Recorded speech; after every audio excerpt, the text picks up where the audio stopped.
Yes, good morning. So in the previous class, Indian Contract Act, हमने meaning of contract complete कर लिया था, meaning of agreement complete कर लिया था। देन उसके बाद हमने टाइप्स ऑफ कॉन्ट्रैक्ट की बात की थी। टाइप्स ऑफ कॉन्ट्रैक्ट में हमने 3 केसेस डिस्कस किए थे, on the basis of enforceability, on the basis of execution, on the basis of formation.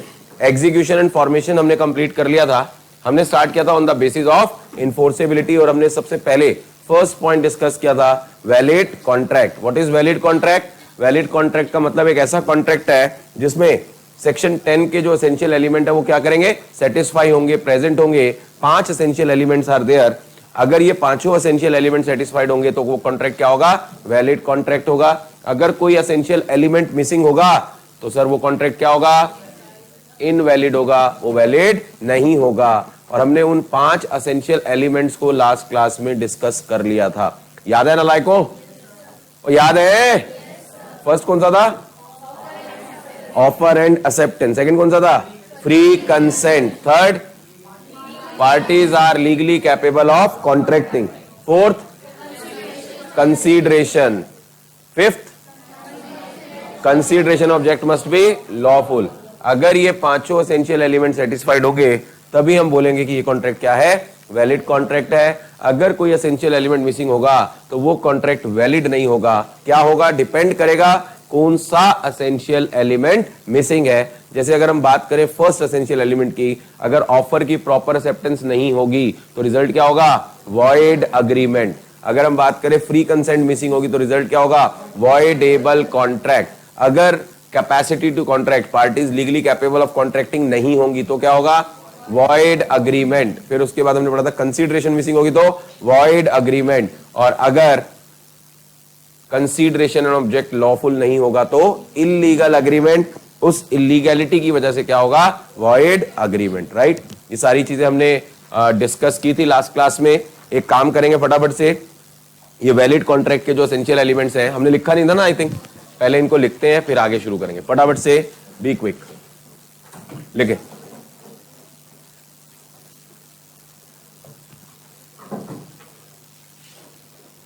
जल्दी लिखें।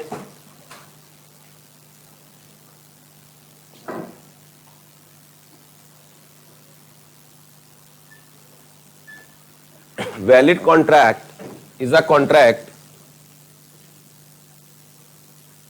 Valid contract is a contract which satisfy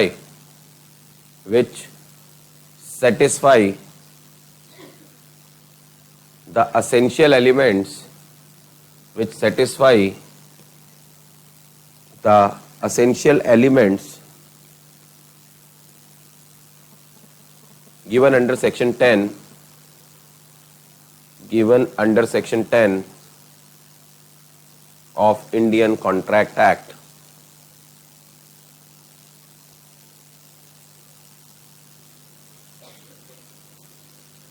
Full stop. Following are the essential elements. Following are the essential elements. First लिखेंगे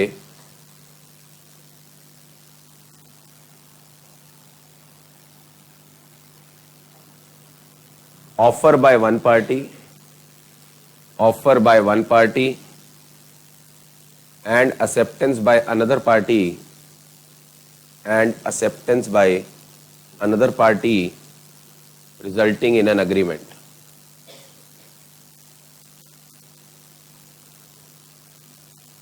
Resulting in an agreement. इसी में लिखेंगे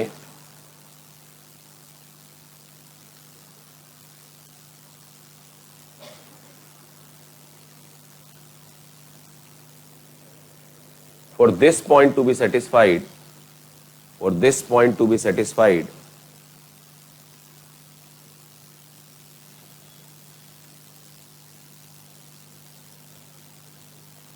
consensus ad idem is required. Spelling लिख दिया मैंने, consensus ad idem is required.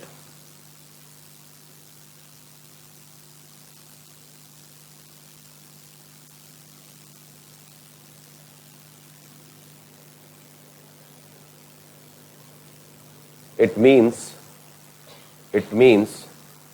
इसी में continue full stop डाल के, इट मीन्स यानी अब हम कंसेंसस को हम मीनिंग लिख रहे हैं, it means meeting of two minds, meeting of two minds या मीटिंग ऑफ माइंड्स कुछ भी लिख सकते हो, meeting of two minds, that is both the parties must agree upon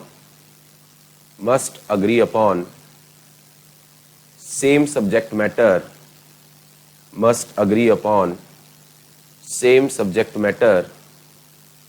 in the same sense, at the same time, and in the same manner.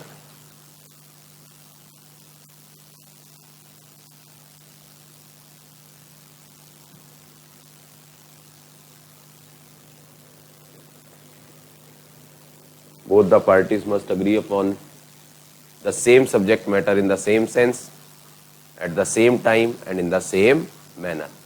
ये आपका first point है, अभी कंप्लीट नहीं हुआ, ठीक है। ये ऑफर एंड एक्सेप्टेंस, ठीक है, और इसको हम शॉर्ट में इस पॉइंट को क्या बोलते हैं, कंसेंट। क्या बोलते हैं, कंसेंट बोलते हैं। अगर ऑफर की प्रॉपर एक्सेप्टेंस होगी तभी कंसेंट होगा, ठीक है। हाँ जी, तो यहाँ पे अगर हम बोलें तो यहाँ पे लिखें if this point is not satisfied, if this point is not satisfied, then the result will be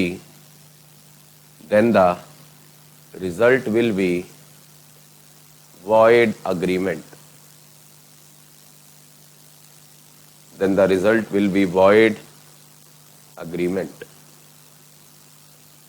Result will be void agreement. इस फर्स्ट पॉइंट के आगे ना लिख देना शॉर्ट में कंसेंट, ये टर्म जो है ना कंसेंट है, इसको कंसेंट बोलते हैं शॉर्ट में, आगे इसका यूज होगा, ठीक है। सेकेंड पॉइंट क्या था, कंसेंट मस्ट बी फ्री, यानी फ्री कंसेंट का होना जरूरी है। कंसेंट जो है यानी जो फर्स्ट पॉइंट है वो फ्री है, consent must be free. It means that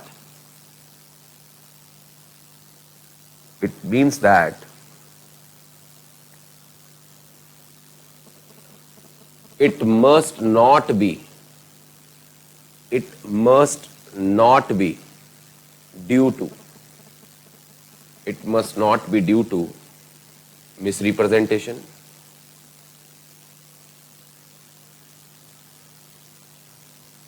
fraud,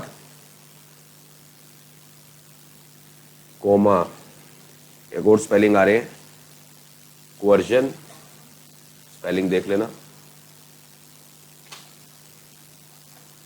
और undue influence, undue, influence, undue influence. यानी इसका मतलब क्या हुआ, कब कंसेंट फ्री कहलाई जाएगी, जब ये इनमें से किसी पॉइंट को सेटिस्फाई नहीं करेगी। इसका मतलब अगर consent is due to misrepresentation, fraud, undue influence, coercion होगी तो वो कंसेंट फ्री नहीं होगी। पढ़ेंगे, चैप्टर आएंगे सारे, ठीक है सर, फुल स्टॉप लिखेंगे इसमें आगे। If this point is not satisfied, if ऐसे this point is not satisfied या फ्री कंसेंट इज मिसिंग, कुछ भी लिख सकते हो। If free consent is missing, कुछ भी लिख लो, if free consent is missing, the result will be, if free consent is missing, the result will be voidable contract.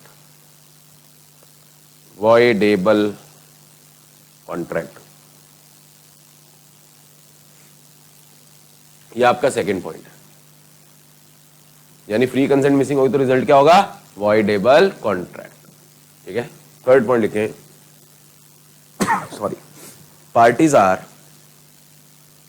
are legally capable of contracting. Parties are legally capable of contracting. That is capacity to contract. That is capacity to contract.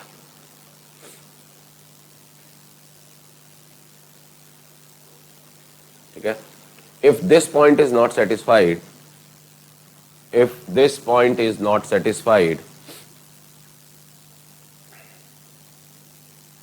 the result will be, if this point is not satisfied, the result will be void agreement.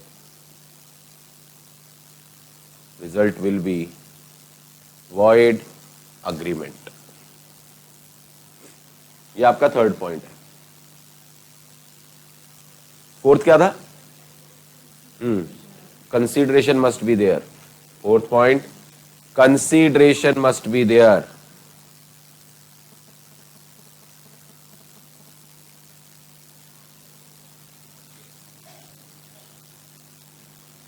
Riya ji, consideration must be there.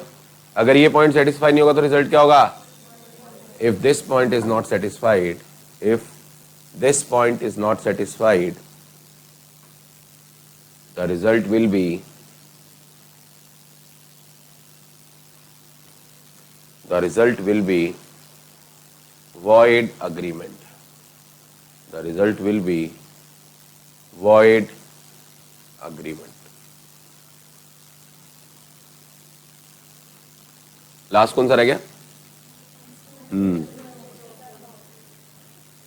लिखे fifth, the consideration and object must be lawful.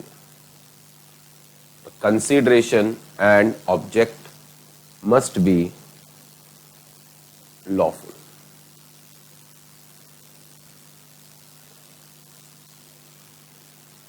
Full stop. If this point is not satisfied, if this point is not satisfied, then the result will be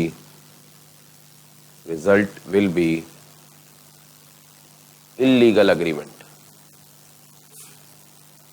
Result will be illegal agreement, and due to such illegality,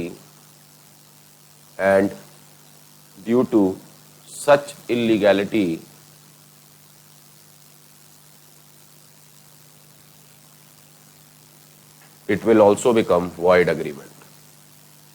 It will also become void agreement.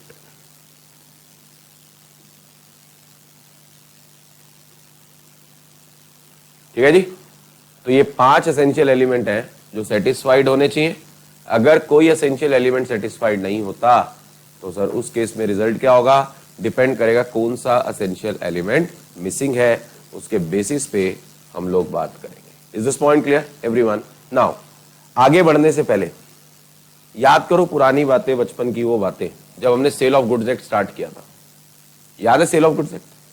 जिन्होंने पढ़ा होगा cell of goods act, उसमें सबसे पहले हमने definition पढ़ी थी contract of cell की, फिर उसके बाद पढ़े थे एसेंशियल एलिमेंट्स. याद है कितने एसेंशियल एलिमेंट्स थे? कौन कौन से थे याद है? Bilateral contract.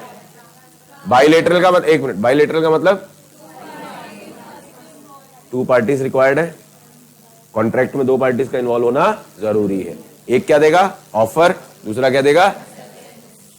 Second transfer of ownership. Third क्या था? गुड्स. ट्रांसफर ऑफ ऑनरशिप किसकी? गुड्स की. बदले में क्या मिलेगा? प्राइस मिलेगा. प्लीज. एंड लास्ट पॉइंट क्या था? अदर एसेंशियल एलिमेंट में क्या लिखवाया था देखना था. अंडर सेक्शन कौन से वाले?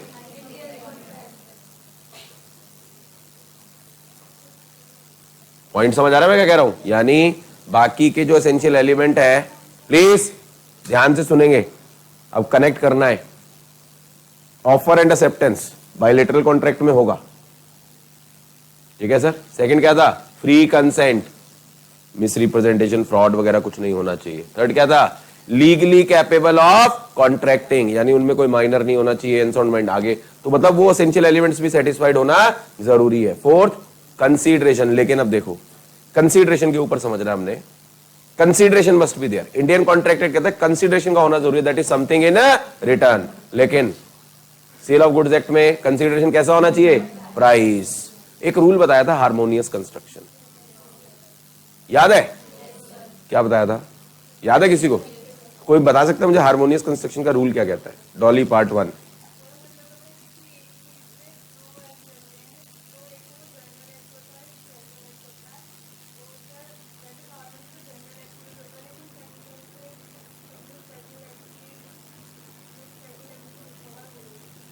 नहीं, आधा है ये आंसर। हाँ,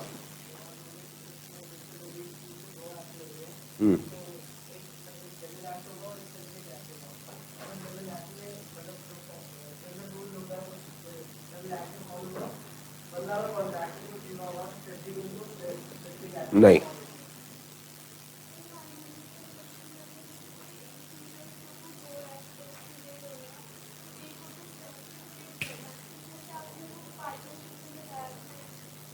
नहीं, पूरा हार्मोनियस कंस्ट्रक्शन क्या है वो बताओ।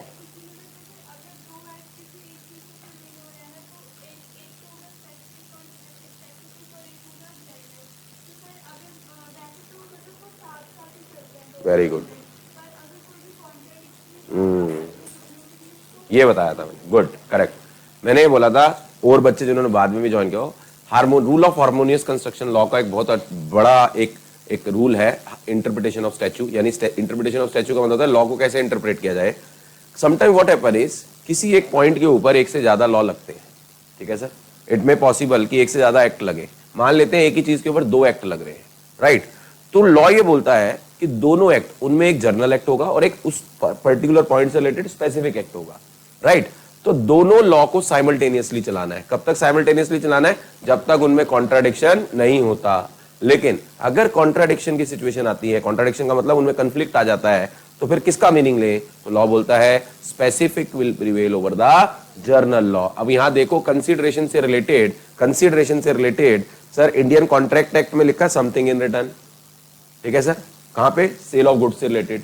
इसका मतलब गुड्स की जब सेल करेंगे तो वहां पे कंसीडरेशन क्या होनी चाहिए? प्राइस होनी चाहिए। कहां लिखा है? सेल ऑफ गुड्स एक्ट में।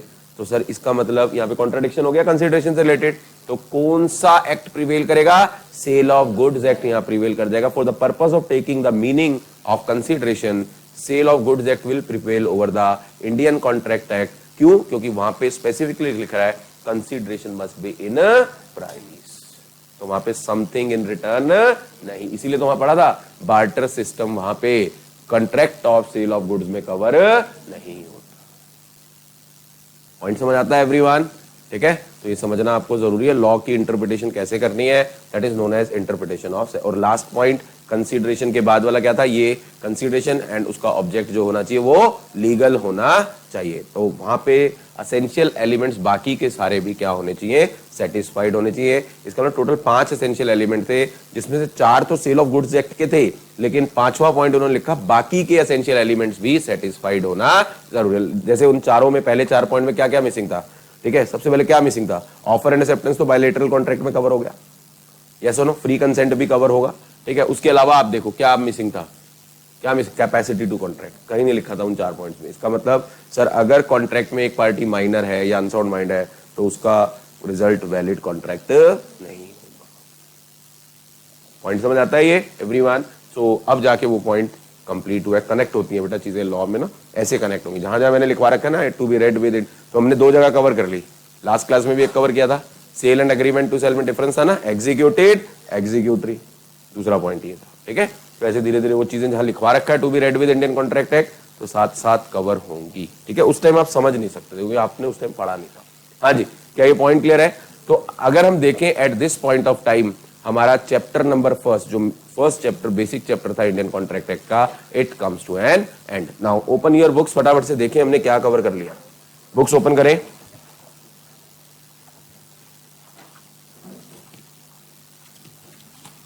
हाँ जी, सबसे पहला आप देखें चैप्टर नेचर ऑफ कॉन्ट्रैक्ट नजर आ रहा है? वो आ रहा है ना लाइक? अरे चैप्टर पहले खोले तो सही बुक। कंटेंट इंडेक्स भी दिया हुआ है मैंने, उसमें से पेज नंबर देख लेते होते हैं। झुरझुर करते हुए पेज नहीं, गदर आदमी। अभी अभी वो इंडेक्स ही देख रही। अच्छा, इंडेक्स देखने के बाद ही पेज नंबर ही निकाले जाते। मजे की बात ये है, गजब मिले हूँ। कर कर बेटा जल्दी। हाँ मिल गया। कौन सा पेज है मुझे भी बता दो बेटा। अच्छा 84 चेक कर लूँ।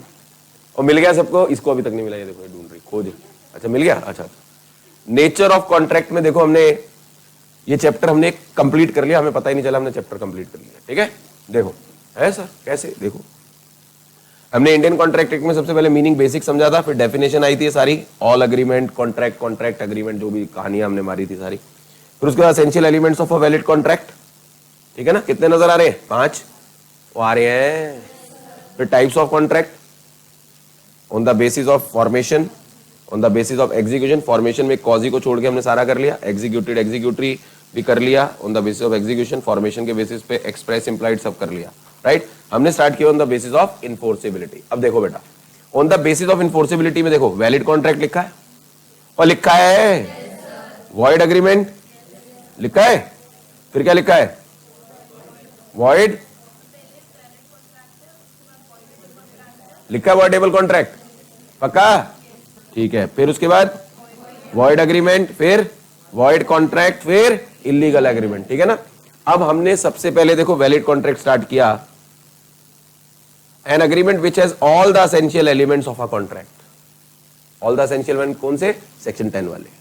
ठीक है, वैलिड कॉन्ट्रैक्ट की कोई पर्टिकुलर डेफिनेशन नहीं है, वो कहता है जी 5 एसेंशियल एलिमेंट सेटिस्फाई करो और ये कॉन्ट्रैक्ट क्या होगा? वैलिड। हाउएवर अगर 5 में से कोई भी एसेंशियल एलिमेंट सेटिस्फाइड नहीं होगा तो वो कॉन्ट्रैक्ट वैलिड नहीं। क्या होगा सर? नीचे में से कोई होगा। अब ये जो नीचे वाली डेफिनेशन है ना, यहां नहीं पढ़नी, ये चैप्टर के साथ ऑटोमेटिकली कवर होंगे। ठीक है, तो अब हमारे अगर हम देखें ये 5 जो एसेंशियल एलिमेंट है ना, 5वें में ज्यादा कुछ नहीं है, पहले 4 यही हमारे आगे के चारों क्या बनेंगे? चैप्टर्स बनेंगे, यही हमारे चैप्टर्स बनेंगे। क्योंकि आप देखो जो ये अगला चैप्टर स्टार्ट हो रहा है, आपको नजर आ रहा होगा, आ रहा है? ऑफर एंड एक्सेप्टेंस टॉपिक नजर आ रहा है, तो ये अगला चैप्टर आ गया, ऑफर एंड एक्सेप्टेंस। ये नया टॉपिक आ गया। आप इसको चैप्टर लिखना चाहो लिखो, नहीं लिखना चाहो फ्लो में भी पढ़ सकते हो। ठीक है, मैंने पहले ही बताया था एक्ट में चैप्टर्स होते हैं। ठीक है, एक्ट में क्या होते हैं? चैप्टर्स होते हैं। राइट, एक्ट अपने आप में एक चैप्टर नहीं। अगर वो बोले सर हमारा एक चैप्टर खत्म हुआ है सेल ऑफ गुड्स एक्ट, अनपढ़ता जाहिर होगी इससे। बात समझ आ रही है? सर हमारा तो एक ही चैप्टर कवर हुआ है sale of goods act. Sale of goods act comprises of 12 chapters, उसमें चैप्टर्स हैं। ठीक है, अलग अलग गुड्स का जो था मैंने उसमें क्योंकि अलग नहीं किया, मैंने एक्ट वाइज एक फ्लो में पढ़ा है, सेम यहाँ पे भी फ्लो में पढ़ाऊंगा, लेकिन आपको बता रहा हूं कि सर यहाँ पे ये चैप्टर्स होते हैं। Act is divided into number of chapters. ठीक है, तो यहाँ पे अगर हम देखें तो हमारा जो टॉपिक स्टार्ट हो रहा है वो टॉपिक क्या स्टार्ट हो रहा है? Offer and acceptance. ओहो, ऑफर एंड एक्सेप्टेंस कहीं पढ़ा था ये हमने? कौन सा एसेंशियल एलिमेंट है? First, offer and acceptance. Offer and acceptance, हाँ जी। ऑफर की जो डेफिनेशन है, it is given under section 2 clause A. 2 clause A of Indian contract act define करता है टर्म ऑफर को। ठीक है सर, याद है पुरानी बातें? लास्ट क्लास में मैंने एक आपको एग्जाम्पल दिया था बाइक वाला, और याद है मैंने कहा था वो एग्जाम्पल हम कंटिन्यू करेंगे। राइट, अभी ऑफर की डेफिनेशन पढ़ते हैं, लेकिन वो एग्जाम्पल दोबारा लिख रहा हूं। ए बी को कहता है I want to sell my bike to you for ₹50,000। यही था ना? ठीक है, बस ठीक। अब ऑफर की डेफिनेशन लिखी हुई है ना वहां पे, और बुक में लिखी हुई है ना, ये बुक से ही लर्न करनी है। क्या लिखी हुई है देखो, मैं पढ़ रहा हूं, आप लोग बुक में से देखें। ऑफर की डेफिनेशन कहां डिफाइन है? सेक्शन 2 क्लॉज ए में। ठीक है, क्या कहते हैं? When one person signifies to another, सुनना अभी पहले, वहां पे देखते रहना। When one person signifies to another person his willingness to do or abstain from doing something या anything, कुछ भी बोल सकते हैं, or abstain from doing anything with a view to obtaining the assent of such other person to such act or abstinence, it means he is making an offer।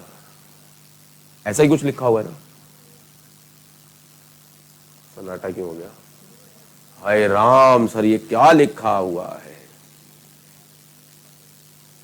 Law है ना? क्या बोल रहे हैं? When one person, दोबारा पढ़ते हैं। When one person signifies to another person his willingness to do और abstain from doing something या anything, कुछ भी लिखा हो सकता है, और abstain from doing something with a view to obtain the assent of that other to such act or abstinence. यही तक है ना? It means he is making an offer. ओहो,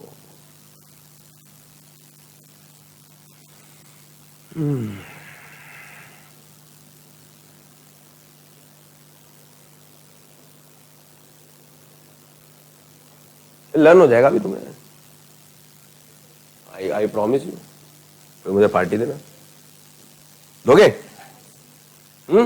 यस सर। चलिए देखें जी क्या कह रहा है। अच्छा, कोई इसको बता सकता है क्या कह रहा था? नहीं नहीं सर, बहुत सिंपल है। चलो अब एक एक करके तोड़ते हैं इसको, मतलब मारा मारी वाला नहीं, डेफिनेशन। देखो क्या लिख रहा है सेक्शन 2 क्लॉज ए में, when one person signifies to another person, इससे पता चलता है minimum 2 parties are required. When one person signifies to another person, when one person signifies to another person, who is one person here? A signifies to another person is B. His willingness to do or abstain from doing something. याद करो पुरानी बातें, बचपन की वो बातें, है ना? याद है मैंने बताया duty to do, duty not to do को क्या बोल रहे थे? कहा था ना आगे काम आएगा, यहां आएगा। मतलब when one person signifies to another person, here one person is A, signifies to another person is B, क्या? दोनों में से कोई भी चीज। His willingness to do or abstain from doing anything. His willingness to do का मतलब है पॉजिटिव एक्ट, और abstain from doing something का मतलब है negative act. When one person, अब इसका नाम दे देते हैं offeror, signifies to another person offeree, क्या? कि मैं तेरे साथ ये करना चाहता हूं, इज विलिंगनेस टू डू, और अब्सटेन फ्रॉम डूइंग समथिंग का मतलब क्या हुआ? ये नहीं करना चाहता हूं। दोनों में से कोई भी चीज हो सकती है। इज विलिंगनेस टू डू और abstain from doing something with a view, purpose क्या है? To obtain the assent, assent का मतलब consent, acceptance, with a view to obtain the assent of such other person. such other person कौन है? B. to such act, such act किसको represent कर रहा है? वो पॉजिटिव काम को। और abstinence, abstinence किसको कर रहा है? नेगेटिव एक्ट का। abstinence is the abstain का थर्ड फॉर्म होता है abstinence, ठीक है sir? With a view to obtaining the assent of such other person to such act और abstinence, it means he is making an offer. और simple language में क्या बोले सर? ए बी को बोल रहा है मैं तेरे को बाइक बेचना चाह रहा हूं, तू खरीदना चाह रहा है तो बता।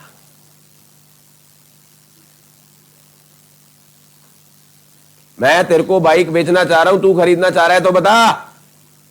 इसका मतलब ये क्या कर रहा है? ऑफर दे रहा है। उसको लॉ में इतना कॉम्प्लिकेटेड लिखा हो। When one person signifies to another person, क्या? His willingness to do or abstain from doing something with a view, purpose क्या है इसका? with a view का मतलब purpose, with a view to obtain the assent of such other, यानी उसका purpose ये कह के सामने वाली पार्टी के एक्सेप्टेंस लेना है। किस चीज के लिए? उस पॉजिटिव काम के लिए या उस नेगेटिव काम के लिए। It means he is making an offer. इसका मतलब वो क्या दे रहा है? ऑफर दे रहा है। तो ऑफर में जो डेफिनेशन किसके एंगल से बात करनी है? ऑफरर के एंगल से बात करनी है। और एक चीज ध्यान रख लेना, रटना नहीं है। ऑफर किसी भी चीज की हो सकती है, खरीदने के लिए भी हो सकती है, बेचने के लिए भी हो सकती है। बच्चों को ना रट्टा मार देते हैं, हमेशा खरीदने के लिए ऑफर होती है, बेचने के लिए भी ऑफर हो सकती है। पॉइंट समझ आ रहा है?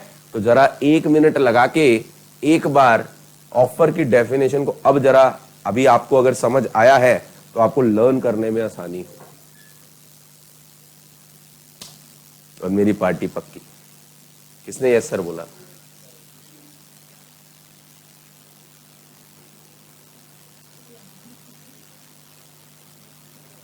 करिए, अभी हो जाएगा। 2 पार्ट में बांट लेना, एनीथिंग तक एक बार कर लेना, फिर उसके बाद विदा व्यू से आगे कर लेना। और ये एग्जांपल दिमाग में रखना।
कनिका आंखें खोल के करना बेटा, दोनों बोलिए।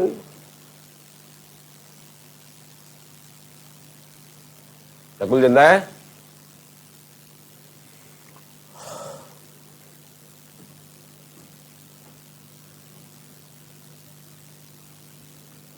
सिंचेन अपने फ्रेंड के पास आना तो आ जा।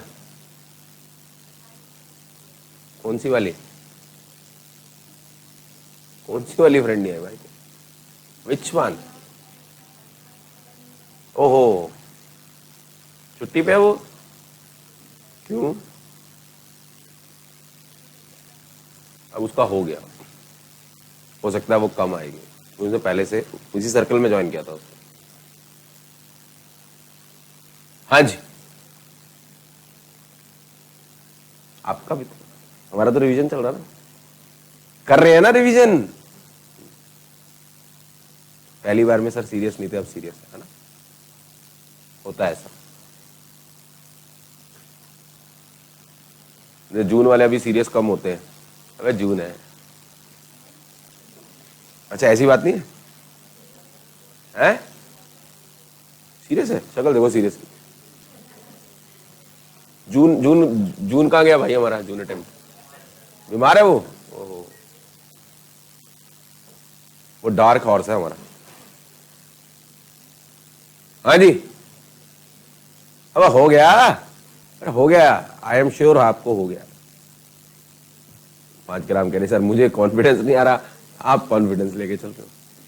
टीचर को तो कॉन्फिडेंस अपने स्टूडेंट्स पे होना चाहिए ना। टीचर ही स्टूडेंट्स पे कॉन्फिडेंस नहीं करेगा तो फिर फायदा क्या?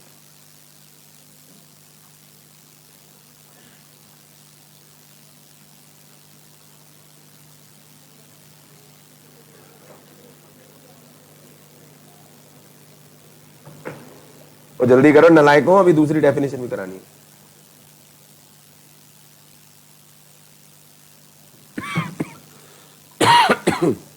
वो देख ग्रेसी, क्या हो गया? तू डेप्रिशिएट ही होती जा रही है। तू जहां बैठी है तेरे को वहां याद नहीं होगा, देख लियो, गारंटी। तू इधर बैठ, देख इधर आके, आगे आके बैठ, इधर बैठ, इधर कॉर्नर वाली सीट पे बैठ, यहाँ पे ना देख, तेरे को जल्दी याद होगा। कौन हंसते हैं? कोई सब वो आई नहीं सब। किसकी? एसी की आवाज आ रही है? अच्छा हवा लगेंगे।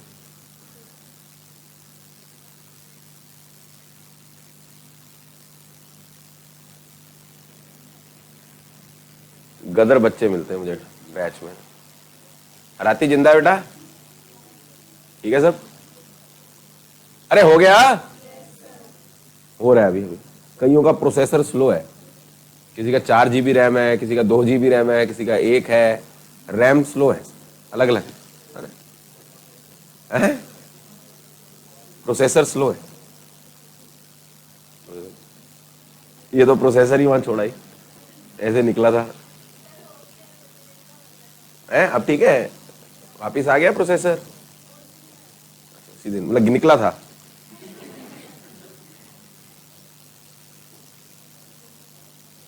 चलो, अरे हो गया, चेक करो ना मैं आपको कॉन्फिडेंस। हाँ जी, एक बार देखें कितना हुआ है। When one person,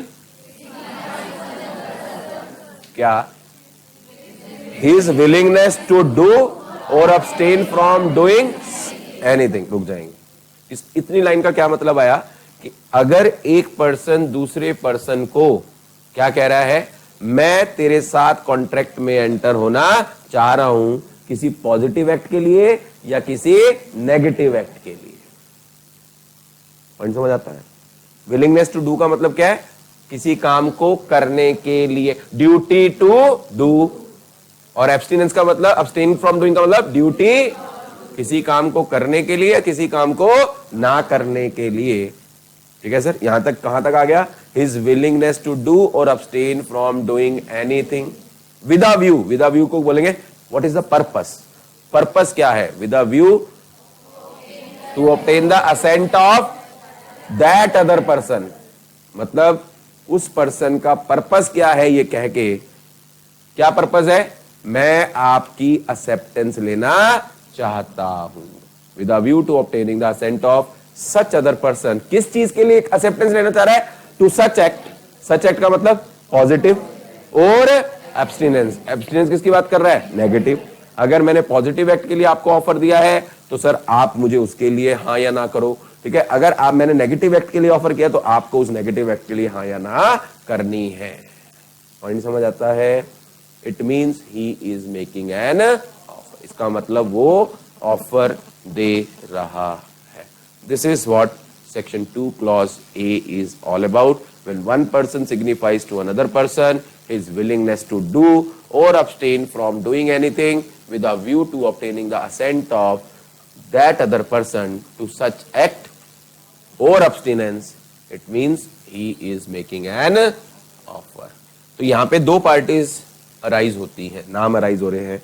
the person who makes an offer, the person who makes an offer is called offeror, and the person to whom the offer is made is called offeree. अच्छा, इस person ने offer दी है, क्या जरूरी acceptance होगी?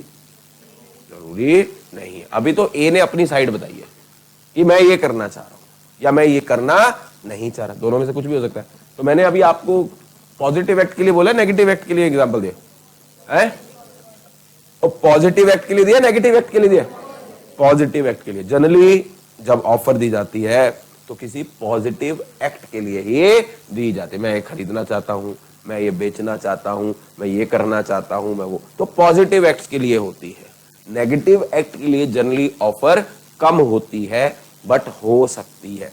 वो generally किसी positive के साथ होती है। जैसे फॉर एन एग्जांपल, मैंने आपको एक एग्जांपल बताया था बीसीसीआई का और विराट कोहली का, याद है आप लोगों को?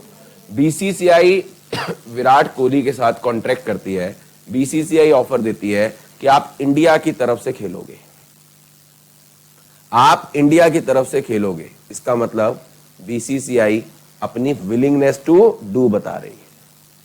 साथ में उन्होंने ये भी बोला कि आप किसी और कंट्री की तरफ से नहीं खेलोगे। यहां पे बीसीसीआई ने क्या कहा है?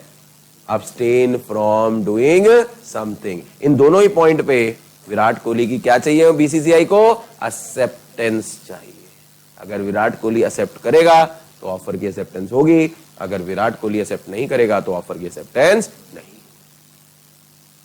इसका मतलब ऑफरर क्या बोल रहा है, ऑफरर की इंटेंशन क्या है, वो स्टार्टिंग पॉइंट है। That is the starting point of making a contract. फिर मैं बोल रहा हूं, अच्छा let's say for an example, एक एग्जांपल और देखो, बताना जरा।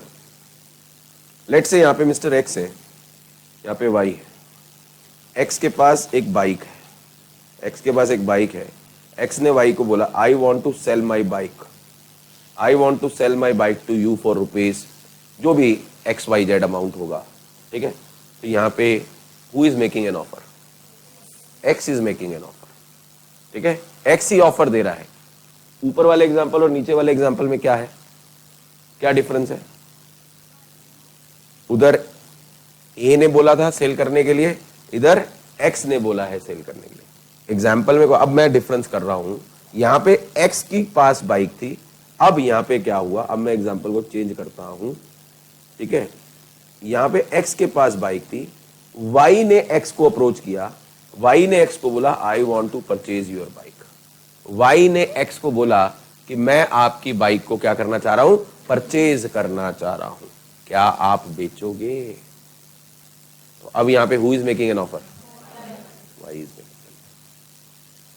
तो ऑफर में रटना मत कि बेचने के लिए ही होती है, ऑफर खरीदने के लिए भी हो सकती है। एक टर्म आएगी आगे बताऊंगा, डिफरेंस होगा, इनविटेशन टू एन ऑफर पढ़ेंगे हम लोग, बहुत इंपॉर्टेंट पॉइंट है, ठीक है। बहुत डिफरेंस आएंगे अभी, लेकिन पहले आपको बेसिक क्लियर होना चाहिए कि ऑफर होती क्या है। ऑफर में एक पर्सन अपनी विलिंगनेस बताता है किसी काम को करने की या किसी काम को ना करने की। सामने वाली पर्पस क्या है, सामने वाली पार्टी की उस पॉइंट पे एक्सेप्टेंस लेना। अब वो सामने वाला देगा या नहीं वो अलग बात है, लेकिन the thing is the person जो ये काम कर रहा है वो क्या कर रहा है, ऑफर दे रहा, he is making an offer. Is this point clear to everyone? Offer का मीनिंग क्या है? नाउ एज अगेंस्ट दिस अब हम बात करते हैं, now we are going to talk about इसका opposite, section 2 clause B which talks about acceptance. अब देखो एक्सेप्टेंस की डेफिनेशन पढ़ेंगे and it is given on, I think दो पेज के बाद है, आपको दिया होगा कहीं, एक्सेप्टेंस गिवन होगा। मिल गया एक्सेप्टेंस की डेफिनेशन, सेक्शन 2 क्लॉज बी मिल गया? क्या कहता है? अब देखो इससे आपको क्लैरिटी आ जाएगी एक्सेप्टेंस की डेफिनेशन पढ़ने के बाद। देखो यहां पे when the person to whom the offer is made, please, when the person to whom the offer is made signifies his assent thereto, when the person to whom the offer is made signifies his assent thereto, the proposal or offer is said to be accepted। ठीक है? अभी इसके बाद ना आपको book में जगह नजर आ रही होगी, आ रही है कुछ जगह नजर आ रही है? मैंने छोड़ी है, उसमें कुछ लिखवाना है। मैं दोबारा एक बार रिपीट कर रहा हूं, लिखना मत। When the person to whom the offer is made signifies his assent thereto, the proposal or offer is said to be accepted। उसका फुल स्टॉप नजर आ रहा होगा, आ रहा है? उस फुल स्टॉप को हटा देना, इसका मतलब कंटिन्यूएशन में लिखवा रहा हूं। एंड व्हेन द प्रपोजल और ऑफर, व्हेन द प्रपोजल और offer is accepted, and when the proposal or offer is accepted, it becomes a promise, it becomes a promise, and when the proposal or offer is accepted, it becomes a promise। अब देखो सब चीजें आपको पता है, अब क्या बोल रहा है एक्सेप्टेंस, क्या बोल रहा है? अब देखो ये भी लर्न हो जाएगी, ये भी guarantee. The person to whom the proposal और ऑफर इज मेड, यहां पे बताना ऊपर वाले एग्जांपल में किसको प्रपोजल और ऑफर दी जा रही थी, बी को, तो इसका एक्सेप्टेंस किसके एंगल से पढ़ रहे हैं, बी के। The person to whom the proposal और offer is made signifies his assent thereto, यानी उसने जो ऑफर दी गई थी उसकी हां कर दी है, signifies his assent thereto, the proposal और offer is said to be accepted. इसका मतलब वो जो प्रपोजल या ऑफर आया था उसको क्या मान लेंगे, एक्सेप्टेड मान लेंगे। एंड व्हेन, कंटिन्यूएशन में है, एंड व्हेन द प्रपोजल और ऑफर इज एक्सेप्टेड, क्या बन जाता है, इट बिकम्स अ प्रॉमिस। याद है मैंने आप लोगों को बताया था, अगर आपको याद हो तो मैंने एक चार्ट बनवाया था, आ रहा है? जब इस ऑफर की एक्सेप्टेंस हो जाएगी तो ये क्या बन जाएगा, प्रॉमिस बन जाएगा। आपको यही ऑब्जेक्टिव आने हैं। When the offer is accepted, it becomes a, 4 option सुनना। अब बच्चे गलती करके आएंगे, promise, agreement, contract, none of the above, promise. ठीक है, एकदम अग्रीमेंट नहीं। ऑफर की जब एक्सेप्टेंस होती है, इट बिकम्स अ प्रॉमिस। वो प्रॉमिस सपोर्टेड बाय कंसीडरेशन तो क्या बनेगा, अग्रीमेंट। और वो अगर इन्फोर्सेबल बाय लॉ होगा तब क्या बनेगा, कॉन्ट्रैक्ट। पड़ाव है। इसका मतलब इनिशियल पॉइंट कॉन्ट्रैक्ट बनने के लिए सबसे पहला पॉइंट क्या है, there must be an offer. Offer is the starting point. उसकी क्या होगी, एक्सेप्टेंस होगी, this become a promise. Promise में कंसीडरेशन होगी तो क्या होगा, अग्रीमेंट। वो अग्रीमेंट 2 हो सकते हैं, सोशल भी हो सकता है, लीगल भी हो सकता है। जो लीगल होगा वो क्या होगा, कॉन्ट्रैक्ट होगा। जो लीगल नहीं होगा वो अग्रीमेंट ही होगा, वो कॉन्ट्रैक्ट नहीं बनेगा। पॉइंट समझ आते हैं ना लायकों, एवरीवन? जरा एक्सेप्टेंस की डेफिनेशन भी सुना दो ना।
हो गया? देखें जरा, चेक करें क्या है, किसके एंगल से पढ़ रहे हैं, ऑफरी के एंगल से। बी, वाई, एक्स, ये सब एग्जाम्पल से नहीं समझना, ये तो तुम्हें समझाने के लिए। ठीक है, ऑफरी के एंगल से पढ़ रहे हैं। क्या, the person to whom the offer is made, जिसको ऑफर दी गई है। ऑफर किसने दी थी, ऑफरर ने। किसको दी थी, ऑफरी को। तो ऑफरी की बात कर रहे हैं। The person to whom the offer is made signifies his assent thereto, उसने हाँ कर दी उस चीज के लिए। द प्रपोजल और offer is said to be accepted, इसका मतलब एक्सेप्टेंस हो गई। And when the proposal is accepted it becomes a, और अगर उसने मना कर दिया तो offer comes to an end. पढ़ेंगे लैप्स ऑफ ऑफर, पढ़ेंगे पढ़ेंगे जरूरी थोड़ा ना वो हाँ ही करें। ठीक है ना, पढ़ेंगे। हो सकता है वो आधा हाँ कर दे आधा ना कर दे। ठीक है, काउंटर ऑफर पढ़ेंगे, कुछ कुछ आएंगी चीजें, टर्म्स है, सारी चीजें आएंगी प्लीज। तो चीजें पहले आपको बेस समझ आना चाहिए कि कहना क्या चाह रहा है। तो स्टार्टिंग पॉइंट जो है वो ऑफर होता है, एंड अगर उसकी एक्सेप्टेंस होगी तो ही वो प्रॉमिस बनेगा। अगर एक्सेप्टेंस नहीं होगी तो वो offer comes to an end होगा। ठीक है सर, ये ध्यान रखना। अब पार्टीज के नाम, पार्टीज के नाम समझना, क्योंकि आपको पार्टीज के नाम पे क्वेश्चन आ सकता है। The person who makes an offer is called offer, offer, offeror. ये जो ऑफर है ना, इसका एक और नाम है प्रपोजल। ऑफर को प्रपोजल भी बोलते हैं, प्लीज ध्यान से। The person who makes an offer is called offeror, या एक और नाम है प्रपोजर। क्या बोलते हैं, प्रपोजर बोलते हैं। क्या बोलते हैं, प्रपोजर। दो नाम है, ऑफरर या प्रपोजर, दो नाम है। The person to whom the offer is made, उसका क्या नाम होगा, ऑफरी। और क्या होगा,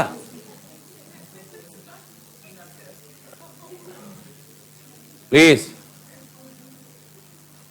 प्रपोजी कोई नाम नहीं होता, प्रपोजी है ना। कईयों ने बोला प्रपोजी, तो वो ऑफरी होगा, एक्सेप्टर नहीं होगा। Please answer and like. Proposee, कितना अजीब सा नाम नहीं लग रहा तुम्हें? कोई प्रपोजर है, प्रपोजी नहीं है कोई।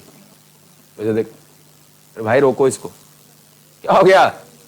हाँ जी, एक मिनट सुनेंगे ध्यान से, सुनो है ना लाइक को, ध्यान दो इधर। When the offer is accepted, it becomes a when the offer is accepted, it becomes a promise। और मान के चलते हैं कि ये जो प्रॉमिस है सपोर्टेड बाय कंसिडरेशन होगा, it becomes an agreement, it becomes a contract अगर इनफोर्सेबल बाय लॉ होगा। The moment offer is accepted, it becomes a promise. तो जो ऑफरर है उसको बोलते हैं प्रॉमिजर। हम क्या यूज होगी? प्रॉमिजर। क्या बोलेंगे? प्रॉमिजर। एंड जो ऑफरी है उसे बोलेंगे प्रोमिजी। उसे क्या बोलेंगे? प्रोमिजी। या अब उसको बोलेंगे असेप्टर। हम क्या यूज होगी? Acceptor. So offeror will become the promisor and offeree will become the promisee. लेकिन ये कब होगा? When the offer is accepted. If the offer is not accepted तो ये प्रॉमिस नहीं बनेगा। तो जो ऑफरर है वो ऑफरर की ही कैपेसिटी में मर जाएगा। मर जाएगा मतलब comes to an end, and offeree की कैपेसिटी में ही मर जाएगा। पॉइंट समझ आता है? तो what is the difference between the term offeror and promisor? Person दोनों सेम है। he will become the offerer and when the offer is accepted he will become the promiser। लेकिन the moment he becomes a promiser इसका मतलब contract में enter हो चुका है। Point ध्यान रखना, इसका मतलब ऑफरर ही प्रोमिजर बनेगा और ऑफरी ही क्या बनेगा? प्रोमिजी बनेगा। ठीक है सर? लेकिन पर्सन सेम है, लेकिन डिफरेंस क्या है? Time gap, thin line of time gap, कि जब तक एक्सेप्टेंस नहीं होती तब तक उसकी कैपेसिटी ऑफरर एंड ऑफरी की है। They are not becoming the promisor and promisee. Promisee को हम असेप्टर वर्ड कब यूज होगा? जब वो एक्सेप्टेंस देगा। जब तक एक्सेप्टेंस ही नहीं दी तो वो एक्सेप्टर कैसे होगा? थिन लाइन है लॉ में। इन छोटे छोटे पॉइंट्स पे ना क्वेश्चन बन सकते हैं आप। क्लियर है पॉइंट सबको एवरीवन?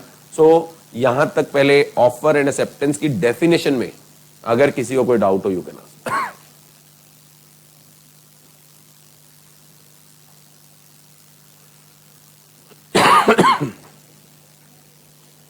लर्न हुआ कुछ?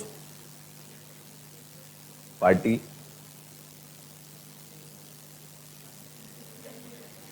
अगर है दे दो, तुम मांगते ही नहीं हो जिंदगी में। अभी वाटर पार्क क्या किया था? कई तो अभी तक वाटर पार्क से निकले ही नहीं। ग्रेसी तो उसी के नाक, उसकी नाक जो बह रही है ना, ये उसी वजह से बह रही है अभी तक। छोटे बच्चे वाटर में डूब गए होंगे। हाँ जी प्लीज जरा एक बार डेफिनेशन सुना दोगे? पूछूं? है कनिका, कंसीडरेशन की डेफिनेशन सुना रही है वो।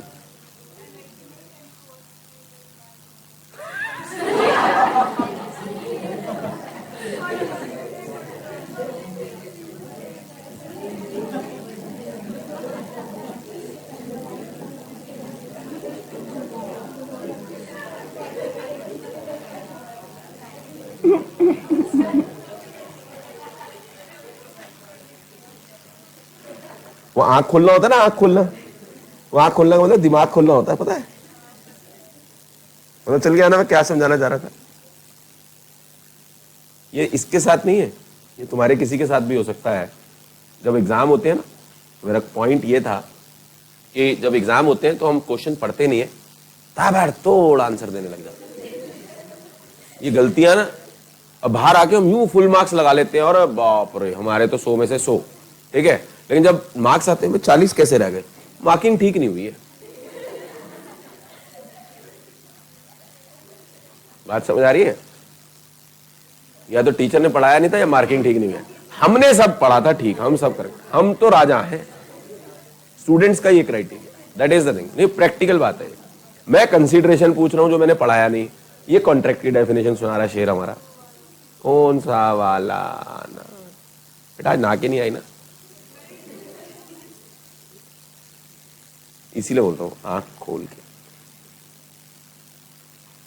टोक रहा हूं। मुझे पता है ना कौन किसकी यही बस कमी खराब कर देगी, बाकी सब आता है। ये कमी ठीक हो जाए ना तो स्ट्रॉन्गेस्ट पॉइंट हो जाएंगे हमारे।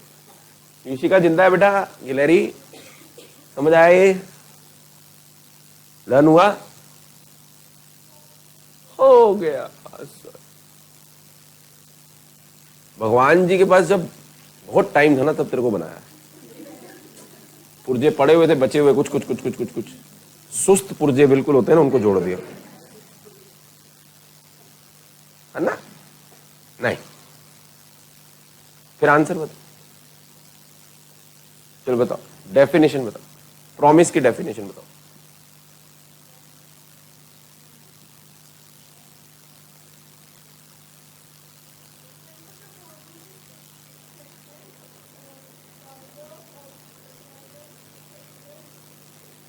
ऑफरी, यस, प्रॉमिस की कोई डेफिनेशन नहीं है। प्रॉमिस कब होगा? जब ऑफर की एक्सेप्ट, इसीलिए वहां पे है। प्रॉमिस की कोई डेफिनेशन नहीं है। कई ऑथर्स ने प्रॉमिस की डेफिनेशन को भी सेक्शन 2 क्लॉज भी बोल दिया। 2 क्लॉज भी में एक्सेप्टेंस की डेफिनेशन है। हाँ, उसका अगला स्टेप प्रॉमिस है कि अगर वो एक्सेप्टेंस हो जाती है then it becomes a promise. तो प्रॉमिस का मीनिंग कैसे पता चलेगा? When the offer is accepted it becomes a promise. Please, क्या ये पॉइंट समझ आते हो ना लायको?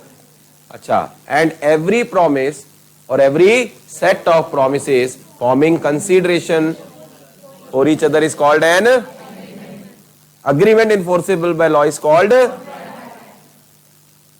ये सारे पॉइंट्स आपके ऑब्जेक्टिव क्वेश्चंस वाले हैं, कहीं पे भी आपसे क्वेश्चन हिट किया जा सकता है। क्लियर है? जैसे बोल देंगे offer plus agreement is equal to, 4 option होंगी। ठीक है सर? साथ में बोलेंगे agreement plus enforceable by law is equal to, 4 option होंगी। ठीक है सर? तो ये ध्यान रखना है आप लोगों को, क्वेश्चन कैसा फॉर्म होगा, क्वेश्चन को 2 बार पढ़ना है कम से कम, फिर उसके बाद आपको आंसर देना। ये नहीं कि एकदम लग रहा है सिंपल क्वेश्चन है, वो सिंपल में ऐसी गलतियां हो सकती है। ठीक है? और Kanika, don't take it otherwise, होगी गलती होगी बट इसको आगे नहीं करना। ठीक है? हाँ जी, प्लीज चलें आगे, मूव करें, चलें आगे चलें। डेफिनेशन समझ आ गई? वो आ गई समझ डेफिनेशन, ऑफर एंड एक्सेप्टेंस। चलिए, अब हमने जो भी बातें करनी है ऑफर से रिलेटेड करनी है, थोड़ा सा और आगे बढ़ते हैं ऑफर के बारे में। Please, how an offer is made, how an offer is made, ये हम पढ़ चुके हैं ऑलरेडी। देखो, लिखते ही आपको पता चल जाएगा। और नेक्स्ट पॉइंट है ऑफर कैसे मेड की जाएगी। तो हमें पता है सर, ऑफर जो हो सकती है it can be express offer, it can be implied offer, ये आपको पता है। ऑफर कैसे कैसे हो सकती है? एक्सप्रेस हो सकती है या इंप्लाइड हो सकती है। एक्सप्रेस में वही दोनों चीजें, इधर रिटर्न और ओरल, और इंप्लाइड में वही bye the conduct of the parties. इसका मतलब इंप्लाइड ऑफर में मैंने आपको एग्जांपल बताया था, एक्सप्रेस और इंप्लाइड कॉन्ट्रैक्ट बताया था ना, तो वो कॉन्ट्रैक्ट तो एंड है, इसका मतलब पहले ऑफर हुई होगी, फिर उसके बाद क्या हुई होगी? एक्सेप्टेंस। तो एक्सप्रेस ऑफर में हम क्या बोलेंगे कि सर, जैसे मैंने अभी एग्जांपल दिया, A wants to sell his bike, तो एक्सप्रेस ऑफर है। ठीक है सर? एक्सेप्टेंस में पढ़ेंगे, एक्सप्रेस एक्सेप्टेंस होगी उसकी। ठीक है? इंप्लाइड ऑफर क्या होगी सर? जैसे मैंने बताया था, बस प्लाइंग ऑन द रोड, ठीक है, एटीएम मशीन है, ये सारी क्या है? These are the example of implied offer. The moment हम उस बस पे चढ़ जाते हैं, मेट्रो पे चढ़ जाते हैं, इसका मतलब हमने इंप्लाइड एक्सेप्टेंस दे दी। ऐसे ही हम एटीएम से अगर हम क्या कर लेते हैं, पैसा विड्रॉ करते हैं तो इस केस में भी हमने क्या दे दी? Implied acceptance. बट हम ऑफर के एंगल से पढ़ रहे हैं। What is implied offer? By the conduct of the parties, जो हम बार बार इंप्लाइड के बारे में पढ़ भी चुके हैं। तो how an offer is made, offer कैसे कैसे हो सकती है? इट कैन बी एक्सप्रेस और it can be implied. Clear है पॉइंट सबको? नेक्स्ट पॉइंट और कंप्लीट करेंगे, सिंपल सा है, to whom an offer is made, इसके ऊपर वी की पावर 10,000 लगा लेंगे। To whom an offer is made,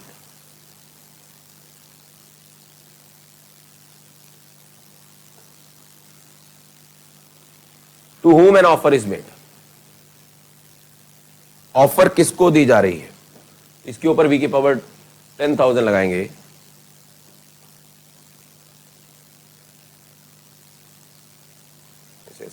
general offer and specific offer. अगर आप देखें तो ये आपको ऑफर वाले सेक्शन में मिल जाएगा, journal offer, specific offer. Right? पहले हम स्पेसिफिक को पढ़ेंगे, फिर जर्नल आएगा। To whom an offer is made, general offer, specific offer. Specific offer क्या है, ध्यान से सुनना। When an offer is made to a particular person or a group of person, when an offer is made to a particular person or a group of persons, then such offer is known as specific offer। बड़े ध्यान समझना। जैसे for example अगर यहां पे देखो, आप देखो यहां पे ए ने बी को ऑफर दी या वाई ने एक्स को ऑफर दी, यहां ये कौन सी ऑफर है, general offer to a particular person और अ ग्रुप ऑफ पर्सन। इसमें खास बात क्या है स्पेसिफिक ऑफर में, कि जिस पर्सन को ऑफर दी है या ग्रुप ऑफ पर्सन को ऑफर दी है वही उस ऑफर की क्या कर सकता है, एक्सेप्टेंस कर सकता है। जिनको ऐसी ऑफर नहीं गई है सर वो ऑफर की एक्सेप्टेंस नहीं कर सकते। भाई सीधी बात है ना। देख ए ने बी को बोला कि I want to sell my bike to you for ₹50,000। आगे हम पढ़ेंगे बी या बी का ऑथोराइज एजेंट। बट अब देखो ए ने बी को ऑफर दी, लेकिन इसकी एक्सेप्टेंस किसको करनी है, बी को।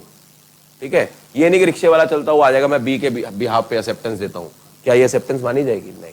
तो ये नहीं कहने का मतलब है कि सर जर्नल स्पेसिफिक ऑफर क्या है, एक ऐसी ऑफर जो एक पर्टिकुलर पर्सन को दी है या ग्रुप ऑफ पर्सन को दी। अब ग्रुप ऑफ पर्सन में दो चीजें आ सकती है, ग्रुप ऑफ या तो किसी कंपनी को दी, company is an association of person, या ग्रुप ऑफ पर्सन में जैसे हम लोग आ सकते हैं। जैसे लेट्स से मैं अपनी कोई चीज बेचना चाह रहा हूं, मैंने अपने स्टूडेंट्स को आप सबको बोल दिया कि सर मैं बेचना चाह रहा हूं, क्या आप खरीदना चाहते हैं, फॉर एन एग्जांपल। तो मैंने ये ऑफर आप लोगों, ग्रुप का पर्सन है कुछ नंबर ऑफ पीपल, ठीक है सर, तो सर वहां पे टर्म क्या होती है, group of person. As against this general offer क्या होगी, when the offer is made to public at large. जब ऑफर पब्लिक एट लार्ज को दी जाएगी तो वो ऑफर क्या होगी, जर्नल ऑफर। इसका मतलब क्या हुआ सर, पब्लिक एट लार्ज को ऑफर दी गई है, इसका मतलब कोई भी पर्सन आके क्या कर सकता है, कोई भी पर्सन आके उस ऑफर की एक्सेप्टेंस दे सकता है। That offer is known as general offer. Please listen, मैं क्या बोल रहा हूं, क्या डिफरेंस है specific offer and general offer में। When the offer is made to a particular person और अ ग्रुप ऑफ पर्सन, इसका मतलब वही पर्सन ही उस ऑफर की एक्सेप्टेंस दे सकता है, कोई थर्ड पार्टी और उस पर्सन के बिहाफ पे क्या नहीं दे सकता, कोई थर्ड पार्टी जो कनेक्टेड नहीं है, क्योंकि आगे आएगा ऑथोराइज एजेंट वगैरह, जो थर्ड पार्टी है यानी आउटसाइडर है वो उस ऑफर की एक्सेप्टेंस नहीं। लेकिन जर्नल ऑफर में क्या है, when the offer is made to public at large, जब ऑफर पब्लिक एट लार्ज में है, खुला है, तो उस केस में वो ऑफर क्या मानी जाएगी, जर्नल ऑफर मानी जाएगी। एंड जर्नल ऑफर में कोई भी पर्सन आके उसकी एक्सेप्टेंस दे सकता है। That is the difference between how an offer is made and to whom an offer is made. How an offer में तो एक्सप्रेस और इंप्लाइड हो गया, किसको ऑफर दी जा रही है सर वो बहुत इंपॉर्टेंट है। क्यों, जिसको ऑफर दी जाएगी वही पर्सन उसकी क्या कर सकता है, एक्सेप्टेंस कर सकता है। ये बहुत बहुत इंपॉर्टेंट पॉइंट है, जिसको ऑफर के बारे में पता ही नहीं है वो एक्सेप्टेंस नहीं कर सकता, इसको एड्रेस नहीं है। पढ़ेंगे हम लोग आगे essentials of a valid offer वगैरह। बट यहाँ पे जो ये सेकंड पॉइंट था, to whom an offer is made, किस किस को ऑफर की जा सकती है, तो दो तरीके की है, या तो जर्नल ऑफर है या स्पेसिफिक। स्पेसिफिक ऑफर क्या होगी, what is specific, what is specific offer, to a particular person और to a group of person. And general offer क्या होगी, when the offer is made to public at large. ठीक है sir, तो ये आपका to whom an offer is made का जो कंसेप्ट था, it also comes to an end. अभी इसके ऊपर आगे जब हम एसेंशियल्स वगैरह पढ़ेंगे और इलेबोरेशंस आएंगी तब हम आगे कंटिन्यू करेंगे। सो अभी के लिए इतना ही, नेक्स्ट क्लास में कंटिन्यू करेंगे। Thank you very much.